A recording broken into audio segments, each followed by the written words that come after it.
ধরুন,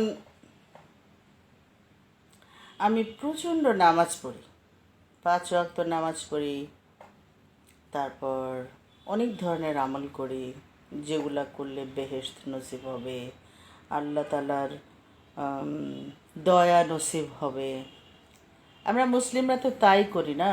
বেশিরভাগ যারা আমরা 5 ওয়াক্ত নামাজ পড়ি, আল্লাহকে ভয় করি, তো এই কাজগুলো করার মাধ্যমে কিন্তু ধরেন মুসলিম সমাজে আমাদের সময়টা কাটে, যারা কাটাতে চাই আর কি, এরকম না যে সবাই আমরা এটা করছি।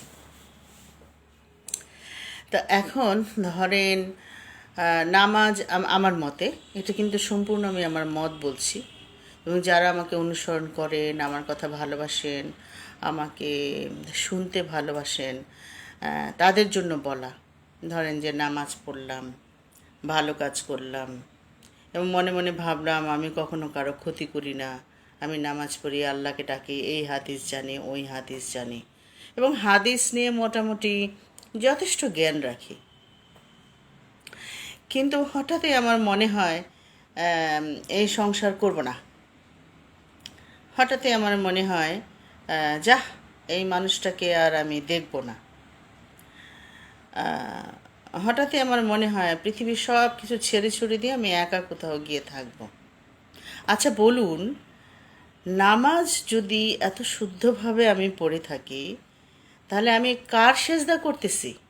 নিশ্চিতভাবে আমি যখন নামাজে দাঁড়াই, তখন আমি কিন্তু মহান আল্লাহ তালাকে সেজদা করার জন্য নামাজে দাঁড়াই, কেবলামুখী হই, যে আল্লাহকে সেজদা করব, আল্লাহকে শুক্রিয়া জানাবো যে আমি তার কাছ থেকে এসেছি, তার কাছে ফেরত যাবে, এবং তার এবাদত ছাড়া আমি আর কারো এবাদত করি না।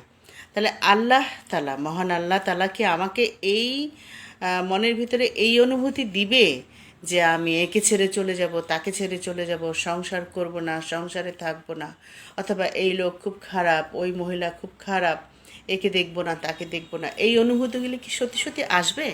আমার এটা একটা প্রশ্ন। যদি এসে থাকে, ধরেন আপনার মনে যদি এত কিছুর পরে এটা এসে থাকে যে না, আমি এই বাসায় আর থাকবো না, অথবা এই মানুষটাকে আমি আর দেখবো না, ওর প্রতি কোনো দায়িত্ব কর্তব্য আমার নাই, পালন করব না, তাকে আমি পছন্দ করি না, যে কোনো মানুষ হতে পারে, হ্যাঁ, বাড়িতে অবস্থানকারী যে কোনো মানুষ হতে পারে, এই ইচ্ছাটা যখন হবে, তখন আপনি আপনার বিবেকের কাছে প্রশ্ন রাখেন, আপনি যে নামাজ পড়েন, আপনি যে এত আমল করেন, তাহলে আপনাকে এই বুদ্ধিটা, এই কনস্পিরেসিটা কে দিচ্ছে? মহান আল্লাহ তালা তো এই কনস্পিরেসিটা আপনাকে দিবে না। তাহলে একটু ভেবে দেখেন তো, আপনি কি শয়তানের পূজা করছেন? শয়তান আপনার সামনে এসে আপনাকে প্রভাবিত করতে পারতেছে, তাহলে নামাজ কোথায়?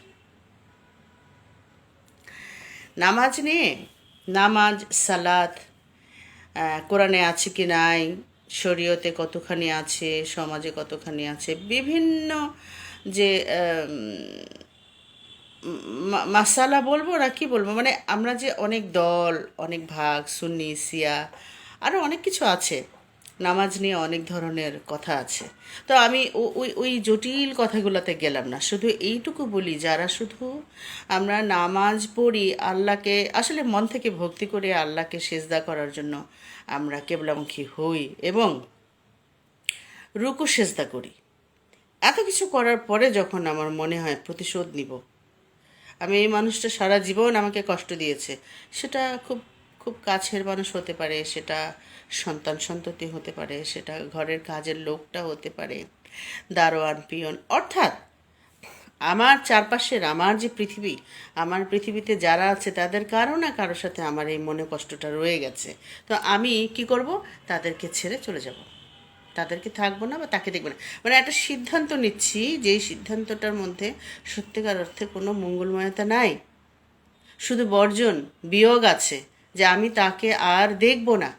এই কাজটা, এই চিন্তাটা আমাকে কে দিচ্ছে? যদি আমি আল্লাহকে সেজদা করে থাকি, আপনি নিজেকে প্রশ্ন করে দেখেন যে আপনার ভিতরে এই প্রশ্নটা বা এই এই এই সলা পরামর্শটা কি সত্যিকার অর্থে মহান সৃষ্টিকর্তা দেন? দেন না। কিন্তু আপনাকে এই বদ বুদ্ধিটা দেয় কিন্তু শয়তান, জিন। জিন তো আমরা জানি, আমাদের ধর্মে জিনের উপর বিশ্বাস আছে। তাহলে সতর্ক হতে হবে। নামাজ যদি মন থেকে পড়ি, নামাজ যদি মন থেকে গ্রহণ করি, তাহলে সতর্ক হতে হবে চিন্তা ভাবনার ক্ষেত্রে, সতর্ক হতে হবে জীবন আচরণের ক্ষেত্রে, সতর্ক হতে হবে ভাবনাটা কোন দিকে প্রবাহিত করবেন সেই জায়গায়। তাহলে আপনি ধর্ম নিয়ে কাজ করলেন, তাহলে আপনি আপনার আত্মা নিয়ে কাজ করলেন। আপনার পরিচয় কিন্তু আপনার এই শরীরটা নয় রে ভাই।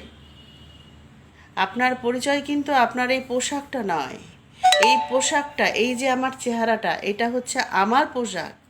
আমি কিন্তু এটা না। তো আমার আমার আমিকে চিনতে হবে। আমার আমিকে চিনে আল্লাহকে সিজদা করেন। আমার আমিকে চিনে আল্লাহর প্রতি নিবিষ্ট হন। এবং আল্লাহ আসলে কি বলতে চান, আল্লাহ তার বান্দার ভিতরে কি কথাগুলো দিচ্ছেন, কি সাউন্ডগুলো দিচ্ছেন, সেগুলো বোঝার চেষ্টা করেন। তা না হলে নামাজ, রোজা, হজ, জাকাত করে কোনো লাভ নেই। সত্যিকার অর্থে কোনো লাভ নেই।